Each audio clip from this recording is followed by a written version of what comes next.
slept good. 60. I'm almost at 60 days with no alcohol, and it's hardly a consideration. It still shows up, but it's hardly a consideration. What I'm noticing now is um, how I'm experiencing my guts differently, especially digestion and elimination.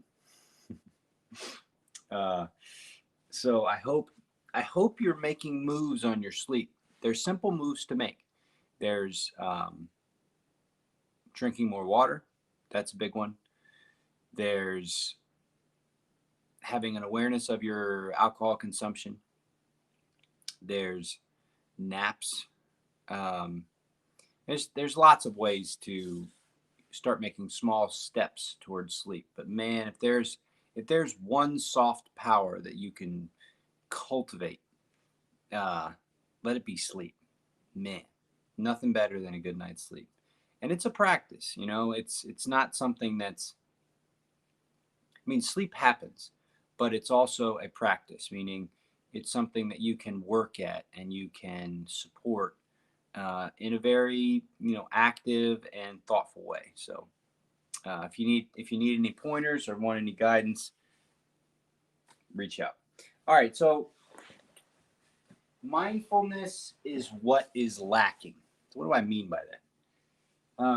Let's go over what we know.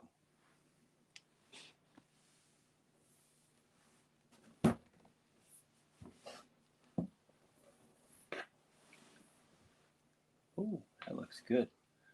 I like the way that looks a lot. All right, so what we know is that we are having a human experience.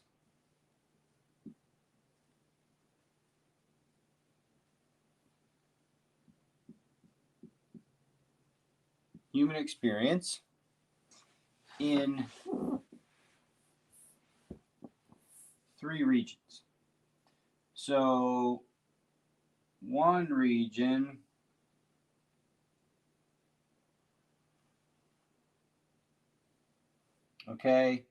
is the body.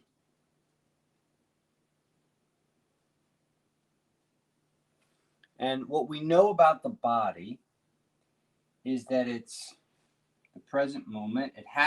The body experience is the present moment.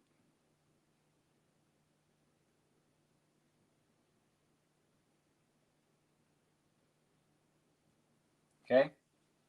Now we also know that we're having a mind. And that's past. That's past future. Okay?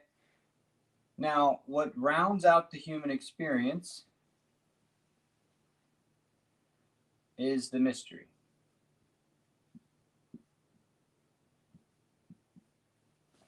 Which we don't know. We don't know about the mystery.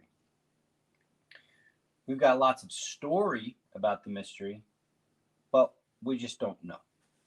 So, we've got a body that takes place in the present moment, a mind that takes place in the past and the future, and the mystery. Now, what we do know about the body, what we do know about the body is we know biology.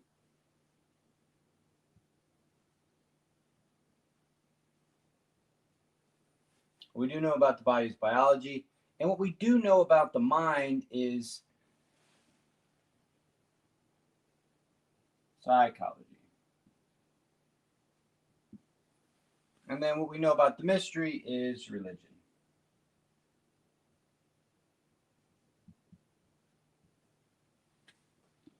So this is what we kind of know about all this.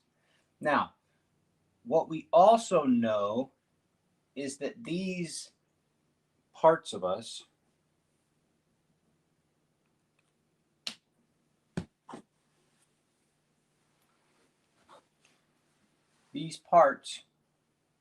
interact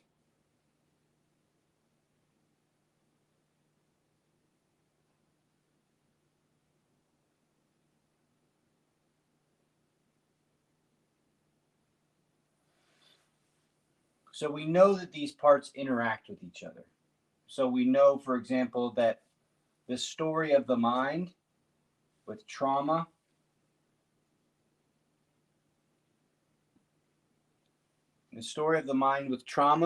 trauma could take place in the past, but to the body, trauma is now. So we know that these things can interact, so that in a sense that your trauma may have happened a decade ago, 2 decades ago, but your biology is still reacting as though it's happening now. So we know that can be the case. We know that the mystery can wipe out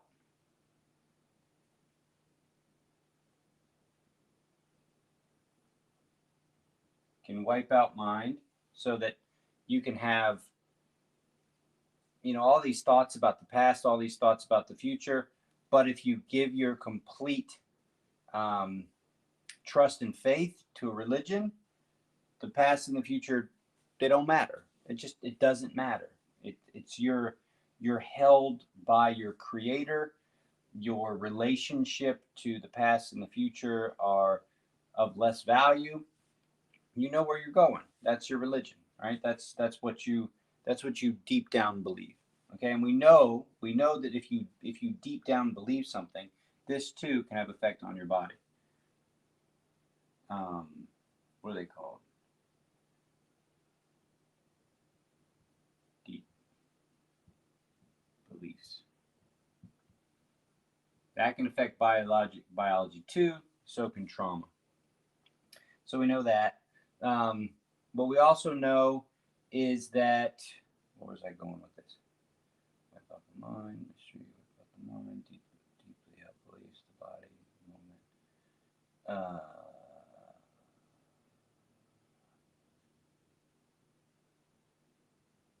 I forgot where I was headed with this.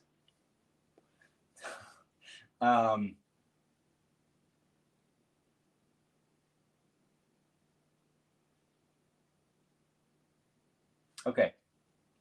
So we know that religion can wipe out the mind, and in a sense, the mind, and I'm not talking about making you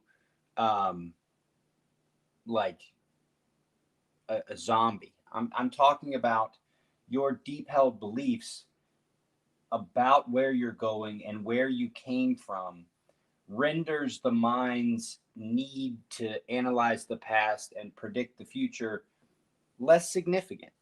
Like if you deeply believe and have a deep connection to divinity, then the notion of the future, fearful of the future, et cetera, is not necessary. Trust in the Creator, and that's neither here nor there. It just is. That's what can happen. So that can be a kind of a value of religion. Biology is, we can get stuck in addiction.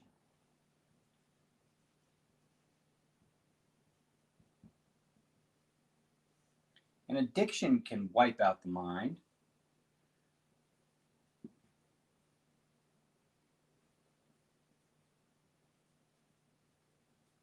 Or not so necessarily wipe out, but hijack.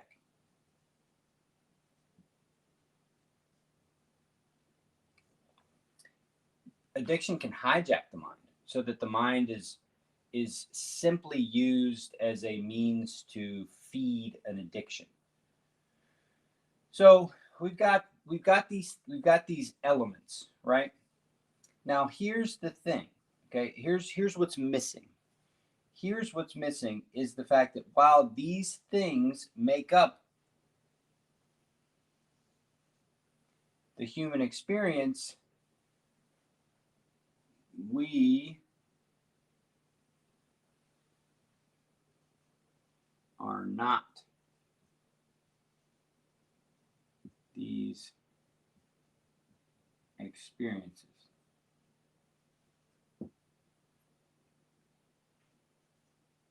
we have these experiences.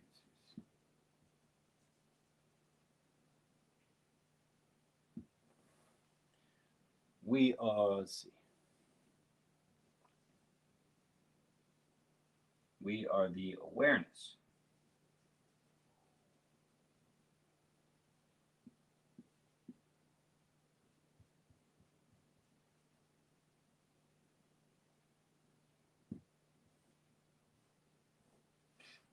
So part of what happens when you get into what's this and what's this and what's this is you get into the weeds of what we aren't, what we actually are not.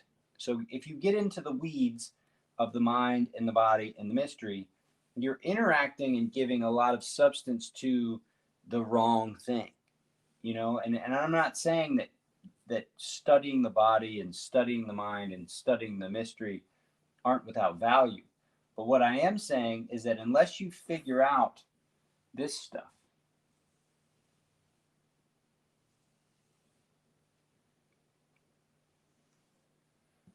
unless you figure this out, you're beholden to this. This is as far as it goes. This is the this is kind of the this is the cycle, right? This is the snake eating its tail.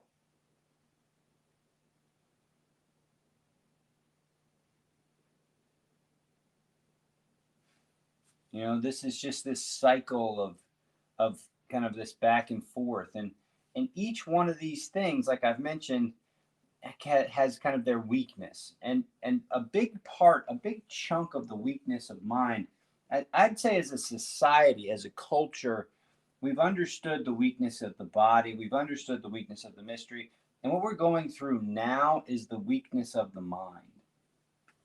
Because the problem with the mind is that the mind can do and imagine and validate anything. That's part of what the mind does. The mind can literally give justification and value to anything. And if the mind becomes kind of shared in a sense, so language is sharing a mind. If you start sharing in language, you start sharing in mind. And if you start sharing in a particular style of language, in a particular style of mind, you can become kind of ensconced inside of a mindset.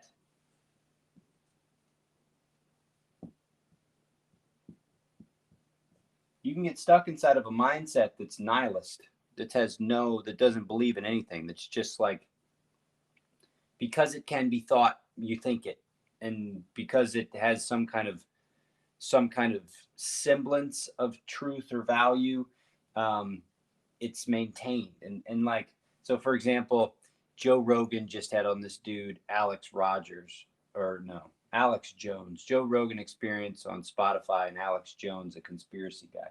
Alex Jones is dying of some kind of cancer, and his last hurrah is to go on the most famous podcaster who has like a gajillion billion followers and talk about all his conspiracy theory stuff. And so the thing with conspiracy theory, the thing with the fact that we share a mind, and the thing with giving language to whatever, is that it can be believed. I mean, the thing with conspiracy is it's not obvious. It's not like, oh, that's just, BS. The thing with conspiracy theory is built on part truths. And if you get lost in the mind, right, and you don't have a relationship to this, and you don't have a relationship to this, and it's all mind, mind, mind, mind, mind, mind, mind, there's no meaning. There's no meaning there. There's no meaning to what the mind can come up with. The mind can come up with anything. The mind is just the mind, right? The meaning comes from the relationship here and the lived experience here. So you got people that think that this is reality, and then you got the digital world,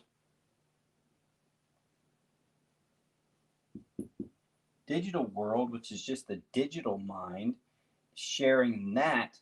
And it's like, it's like the notion that, oh, we'll neglect this and we'll neglect this. Now, there's nothing particularly new. This isn't new. For a long time, that was it. right? Just the survival. And then for a long time, it was this.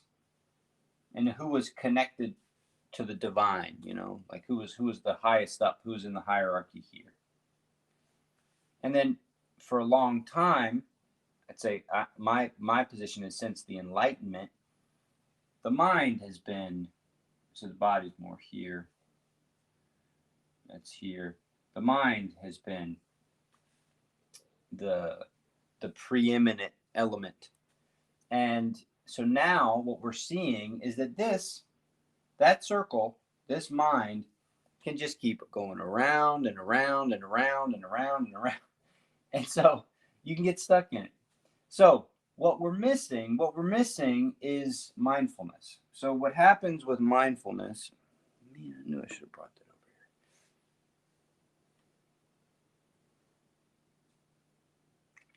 here. 1 second.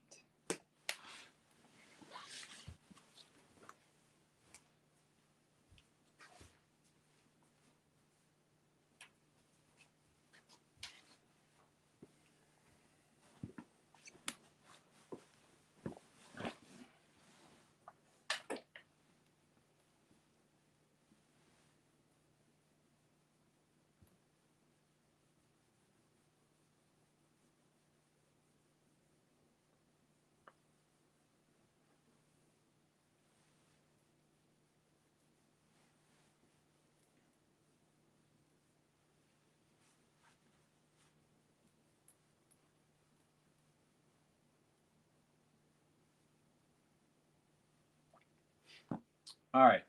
So mindfulness is what's lacking. And so what happens with mindfulness is that all these things are now beginning are framed non-judgmentally.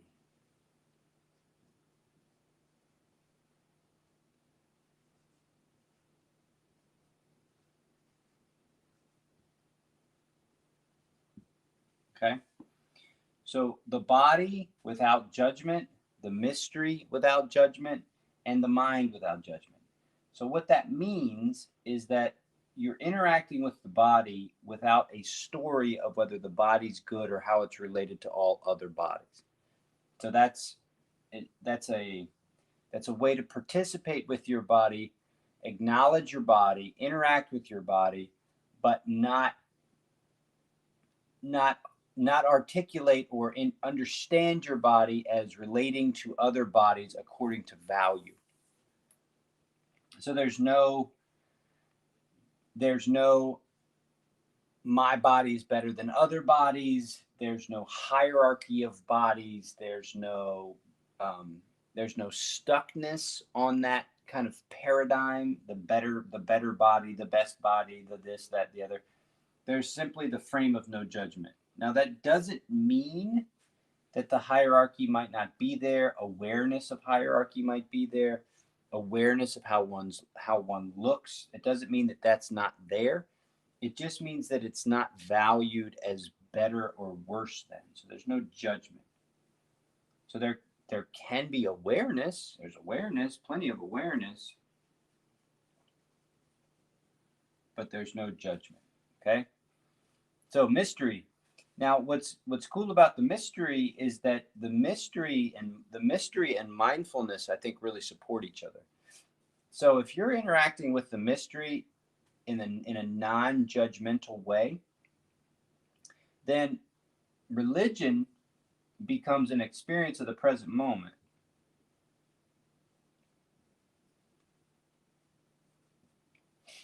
So it's no longer what's coming next. It's no longer what happened in the past. It's how's God showing up now. This is the power of now. And this makes a lot of sense too. We'll talk about that in a second.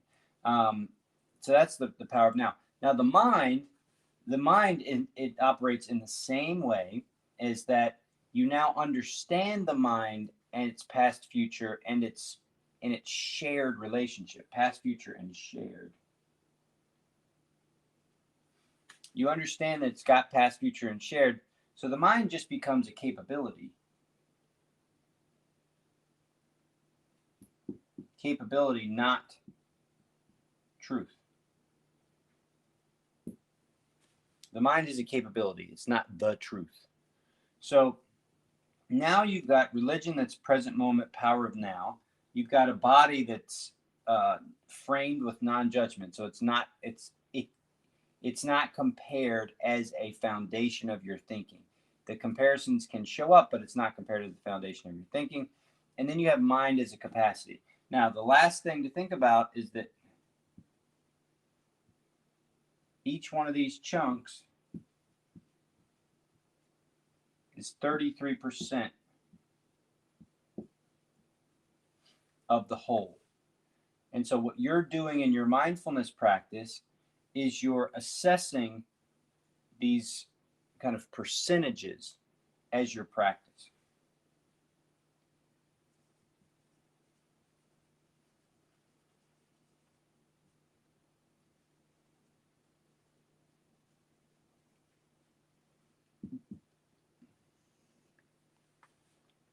And so what you're looking for by assessing these privileges or assessing these percentages is you're always looking at the awareness.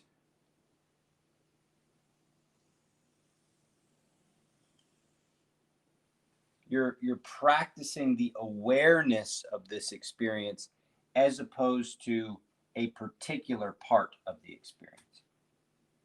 And the reason why you're practicing the awareness of the experience as opposed to particular parts is that you have greater choice.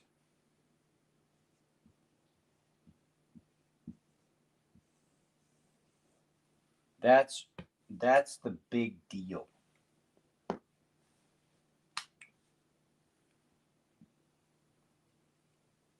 It's choice. And that's what's lacking.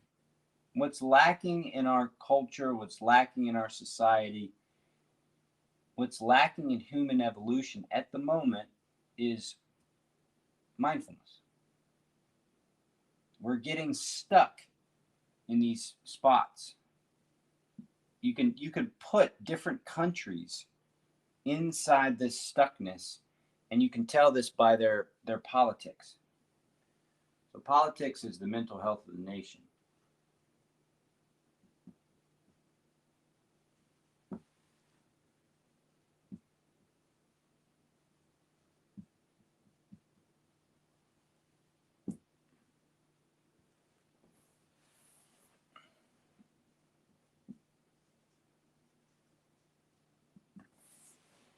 And you can tell where a nation sits inside this spectrum based on their politics. And so we've got a lot of politics in certain areas that are real body heavy, real hierarchy heavy. You know, you're close to the top, you're the man, you know, you can do whatever you want. Real mystery heavy, you know, driven by religion. Well, who controls the answers to that? Well, human beings do. So you generate a narrative around this, and you can get people to kind of be in that area. The mind, okay, the mind is another thing, another area that you can use. And you know, technology is really technology is to the mind what the technology is to the mind what the body is to religion. So it's worth pointing out. Tech is to mind what biology is to religion. That's worth exploring later. But nonetheless, what's lacking in all this is an awareness of this kind of reality. You know, it's not fact. It's something that you experience. You experience this. That's what mindfulness gives you the ability to do, is experience this. And so you can experience something that's, you know, being presented heavy body, and you know that that's taking place in the present moment. You know where it's got some flaws. You know how to counter it. You know when there's this past future kind of thing going on, this mind kind of thing going on, this identity kind of thing, and you know that that's not the whole, so you shift. You know the mystery has value. You know it's not the whole of the experience. So you can shift. And so what I mean by shifting is you can shift gears. And it's really a powerful thing to shift on someone who's heavy body or heavy mind or heavy mystery, to shift. So if someone's going heavy mystery, you shift the conversation to heavy body. Or if someone's heavy mind, you shift the conversation to heavy mystery. It's really quite fun to get into a conversation with people who don't understand mindfulness, who don't see what's going on inside their human experience, and shifting on them and watching the way they stumble and are unsure, and then watching their armor come down. And then when the person's armor comes down, that's when you can move in with open heartedness. And this is where I think the mystery in religion really has a lot to be thankful for, is the great teachers all basically say the same thing, which is that that's the greatest power right there. Your heart. That's the greatest power. It's not your mind, it's not your body. It's not it's not worshiping the mystery. It's all pointing to the heart. And it's all saying your greatest power is there. And if you want to experience your greatest power, you need to recognize the suffering of others.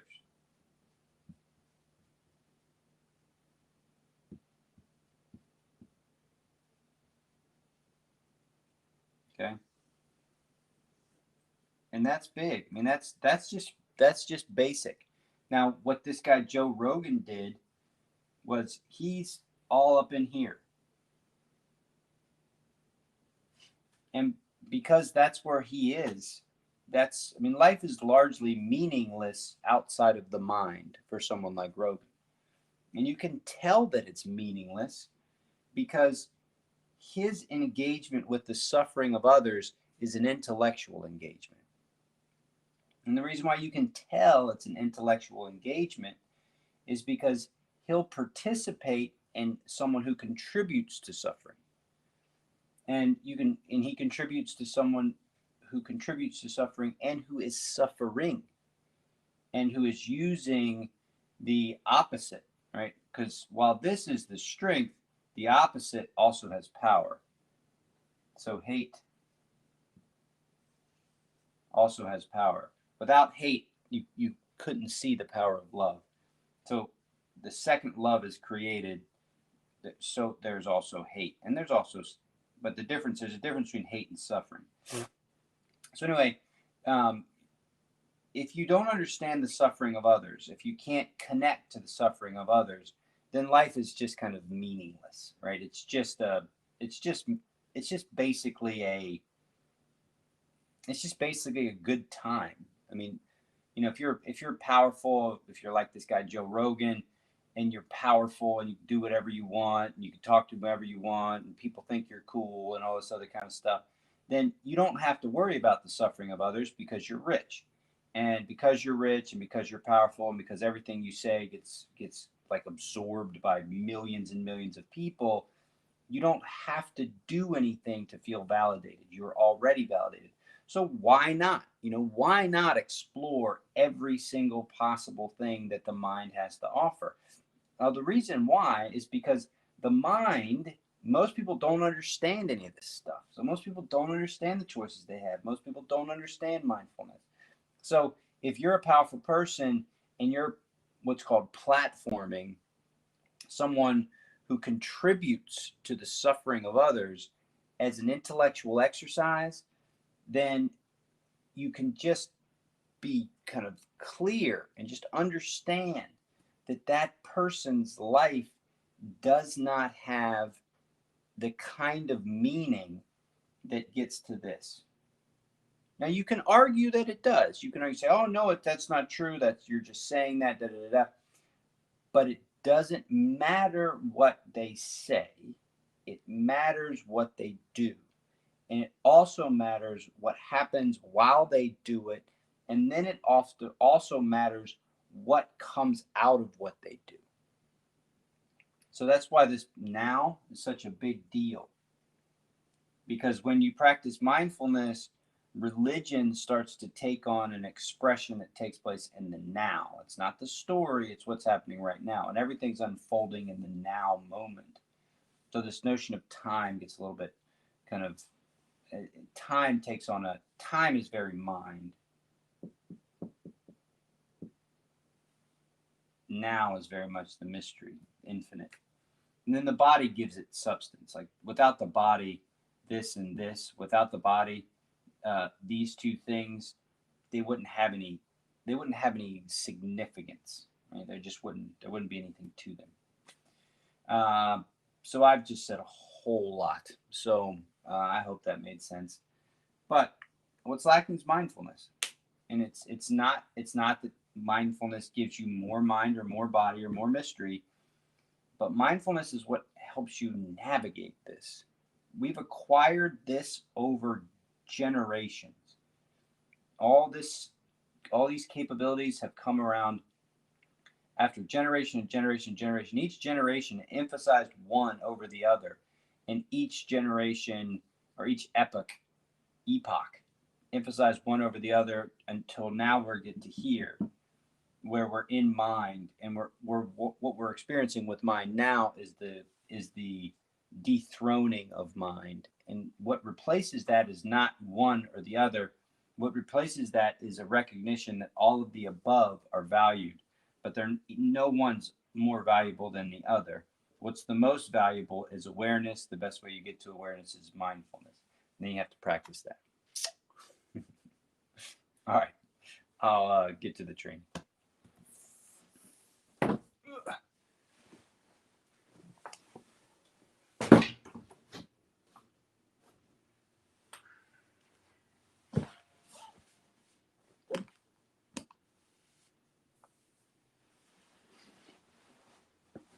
All right. Cue your comforts. What helps you be more comfortable? Cue that up. Get to it. We'll start first bell in a moment.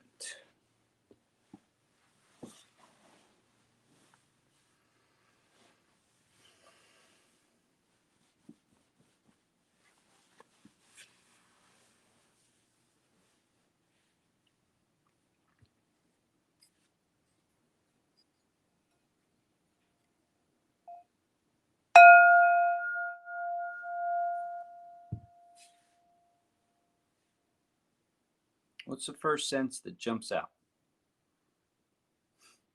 Mine is a canker sore on the inside of my lip.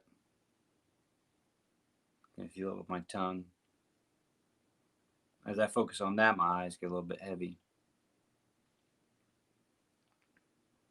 With my eyes getting a little bit heavy, I notice the fabric of clothing on my belly on the left side.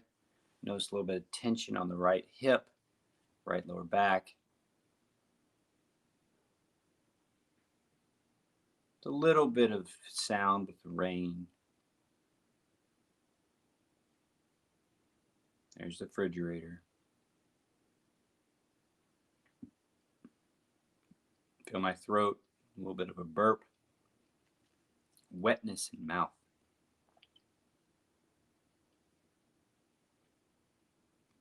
Not much showing up on skin. A little bit. There's a little bit of, I can feel a little bit of coolness on my forearms.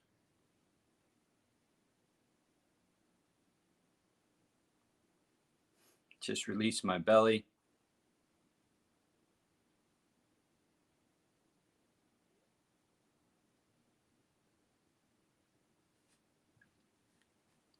Let's go second bell.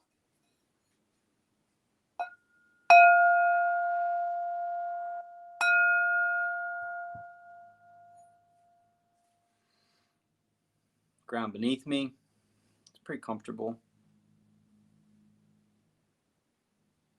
Base of the spine at the pelvis.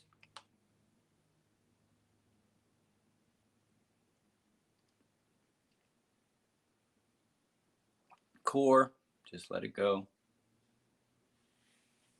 Heart space, shoulder blades, throat, top of the head. Remember, you build your spine. Your spine is something that you organize. And then once you've organized it, imagine it getting taller by a millimeter and then releasing any kind of musculature activation. No muscles in the eyes, no muscles on the face, no muscles on the cheeks, mouth, chin. Just let all those muscles just soften.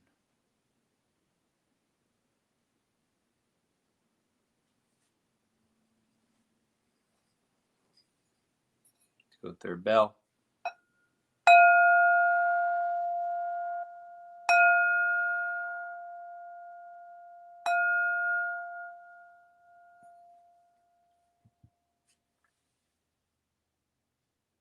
Baseline breath.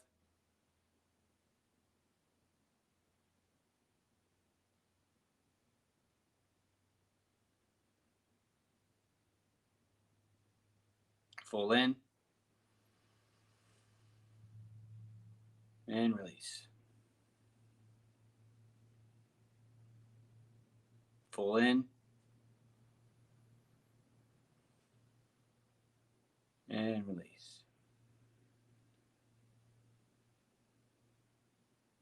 Sit for a minute.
What are you grateful for? Just let it show up in your head or let it show up in your body. But just let what you're grateful for come out of you. Maybe it comes out as an image or maybe it comes out as language, but just let it kind of bubble up. Like I saw my wife, amazing dinners that she's been making.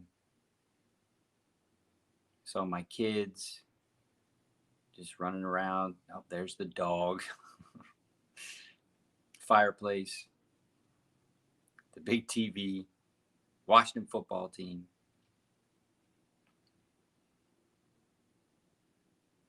Now, if that goodwill that just bubbled up, is nice, but let's give it away, right? Give it away through compassion. So now shift and let your mind bubble up suffering.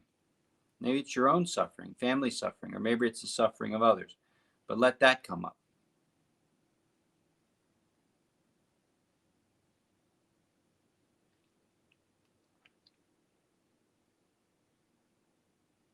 Now, once you have a visual of suffering, so I thought of a friend of mine who had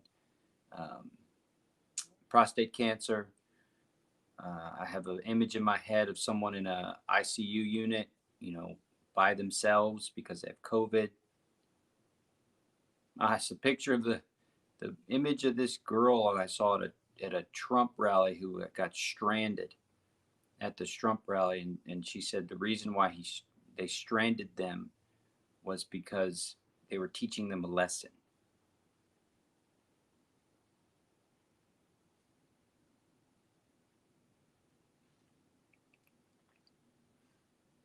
anger. So I see that. I see that in my mind. So now I want to put the goodwill that I brought forth with gratitude, and I want to imagine that goodwill moving out of me, out of my heart, into the world and to the places in my mind. This is a visualization, sending it to those people. Now that's just how I'm doing it. You can do it as a prayer, anything you want. Fourth bell is totally your call. Any way you want to share compassion is totally your call.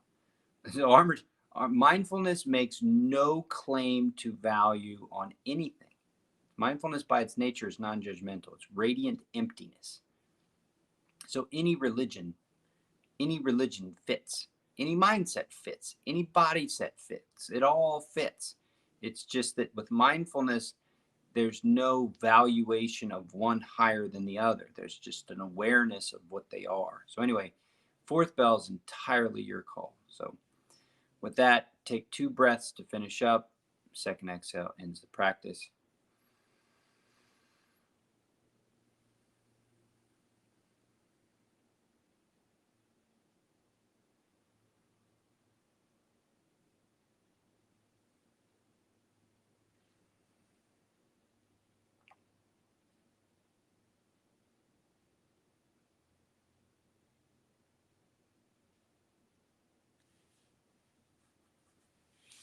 Alrighty, let's read this stanza and go get some coffee. Where is it? 79. The art of peace is to fulfill that which is lacking. My favorite stanza is tomorrow. That's one of my favorites. So we'll see how that goes. But anyway, I hope you've had a nice morning. I hope this fits into your day smoothly. I hope that my little lesson made some sense to you. You know, mindfulness fulfills what's lacking. I mean, we can't get stuck in any one of these aspects of the human experience because it just does not work out. It just doesn't. It never has, never will. So what's left? Well, what's left is what's always been there, which is awareness. And the way you get to awareness is by studying mindfulness. Now, it doesn't mean that that's all there is, because more than just the awareness itself is the cultivation of a relationship to others that's based around love. I mean, that's it. Like, the meaning, right? Mindfulness isn't the meaning. Mindfulness is the means to the meaning, getting to the meaning. And the reason why love and compassion is what is meaningful and is what you're leaning into is because over time, love and compassion is the thing that all of our ancestors have passed down to us. All of them. All of them. And so it's the reason why it's been passed down is because it's the most sustainable. It comes with hate and suffering. That's part of it. You can't have the love and compassion without hate and suffering as well. That's what gives life its experiential qualities. So it doesn't mean love and happiness eliminate those things.